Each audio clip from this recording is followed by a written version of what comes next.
Pagundo, palakpakan natin at 10 ng kanyang mga kasama sa Bureau of Permit, sa ating minamahal na Vice Mayor Chi, at mga konsihal, mga department head, mga kapwa ko lingkod bayan sa pamahalang lungsod ng Maynila. Nakalimutan yung kwento ni Levy. There was an incident about 2 weeks ago before the typhoon. There is this taxpayer. Nagbayad siya sa national government at nagbayad din siya sa local government. And this owner, nakita niya bakit hindi pareho yung kwentada. And you know what he did? He sent these people back to the city government only to pay the real amount, which is amounting to more than 500,000 pesos to correct the payment. Now, why am I telling you this and why Levy is telling you this? In fact, ang alam ko lang, 1,164. That was last Monday. Ngayon, 1,500 plus new businesses. And some of it, so you know, is been pending for almost 1 year. They wanted to pay, they wanted to open business, but due to some bureaucracy, red tape, or some discretionary abuse of authority done by individual. These people existed in our city doing business without permits. But they wanted to. Gusto nilang magbayad. Kaya lang yung zoning na yan, luklukan ang hindi ko maintindihan. May pit pa sa inuyat. Totoo lang. When I see documents, I really wanted to, try to, and I hope Director Mark and his new team will continue to participate by encouraging ease of doing business in the city of Manila. Next will be the assessment. You will go an end-to-end journey. And I hope you cooperate. We know it already that some of those individuals in assessment did. And I don't have time to go after you. I'm going to give you the benefit of the doubt that you're going to do the right thing for the sake of our employees, our city, and especially the people of Manila. Ang buhay natin nakasalalay sa assessment, sa business permit. Sila ang pinakamalaking dalawang ahensya na nagbibigay sa atin ng panggastos para sa serbisyo. Kapag binaliwala natin yan at hinayanan naman natin ang isang abogado na gustong hawakan ang lahat ng departamento at pakialaman, malamang sa hindi, magkakaletse-letse na naman tayo. And I hope, mga kapwa ko empleyado, for God's sake, once and for all, let's just do what we need to do. Tulong na tayo. Hindi naman kami in our own little way magpapabaya. We make sure what is due to you will be given to you. But the people of Manila deserves better things from its government. Kaya sa inyong lahat dito, nakita nyo mga panyaga, ohayo gozaimasu. Mga pa yung I love you. History, Kumbawa. Hindi, gabi yun. Mali itong translator. Bago na ba?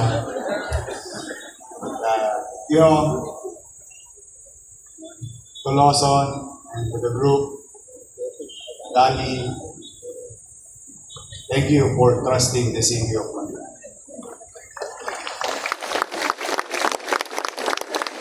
Masasana kayo ng ulan.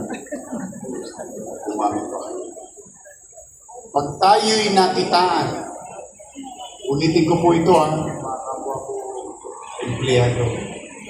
Kapag tayo'y nakitaan ng certainty, business will come. If we are always certain in our rules and consistent with our effort, business naturally will come. Certainty attracts opportunity.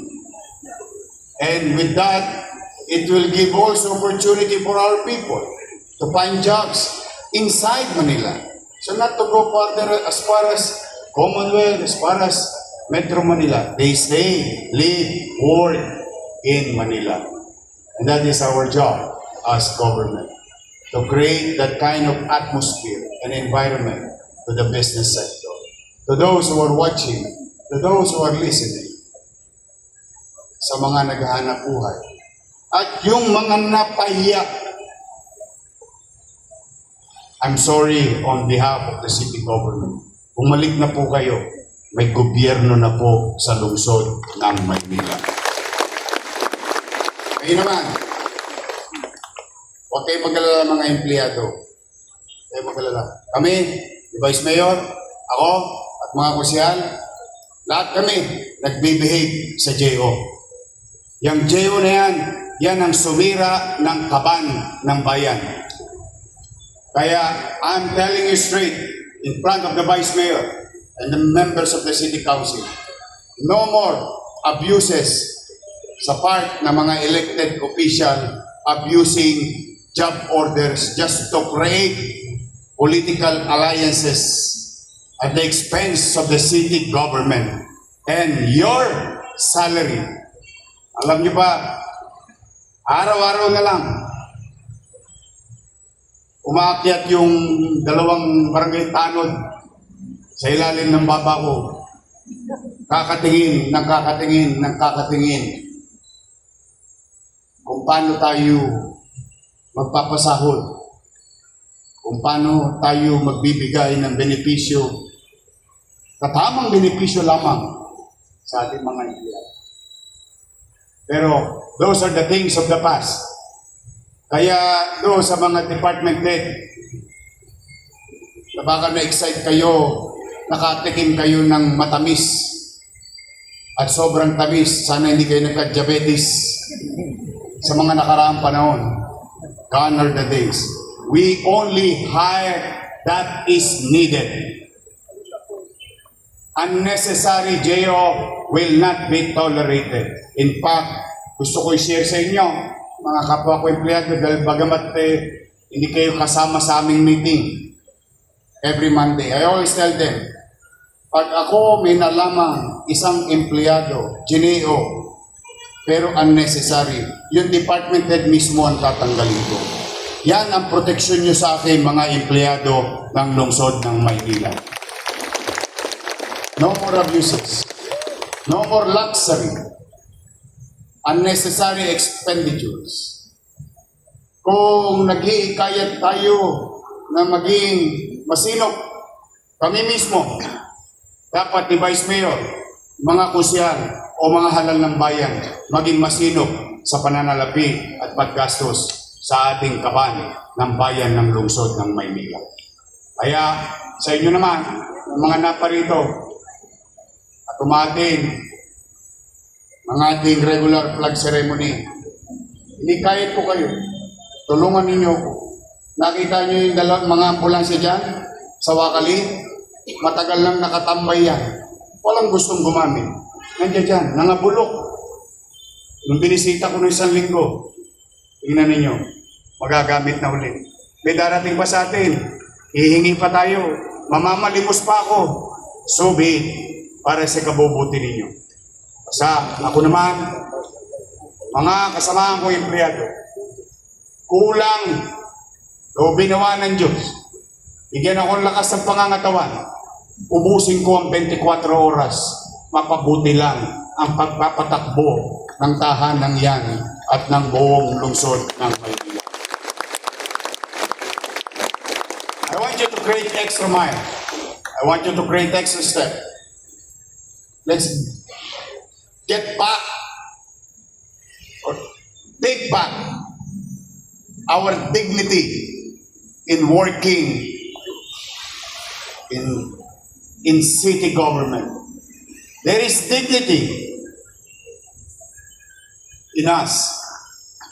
Tinakpan lang yan ng mantika sa labi ng mga matatamis na candy na para bang ipinamimigay sa atin o ginawa tayong rabbit at kinakarot stick tayo ng mga politiko. Huwag na.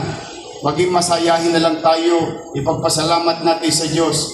Meron tayong trabaho. Nakasusweldo tayo. Maayos ang buhay natin. Marami tayong bagay na dapat i-appreciate sa buhay. Yes, you want iPhone?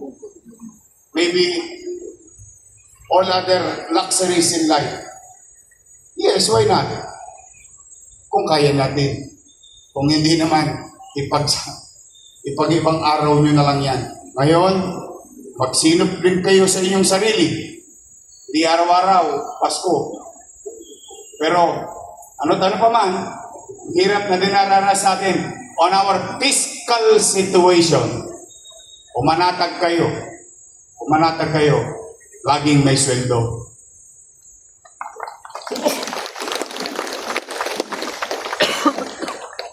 I really naawa ko sa sarili ko. Tanging binabalita ko na lang sweldo. But that's the reality of life. That is the reality of our situation. Kaya naman kami nagpupulis din sa sarili namin. But for now, 1,500 plus new businesses, new jobs, new income. And today, after the rainy day, nakita ninyo, sumikat muli ang araw sa Maynila. Kaya ako'y naniniwala with your help to each and every one of you and those in our district doing the same thing what we're doing today. Magsama-sama tayo.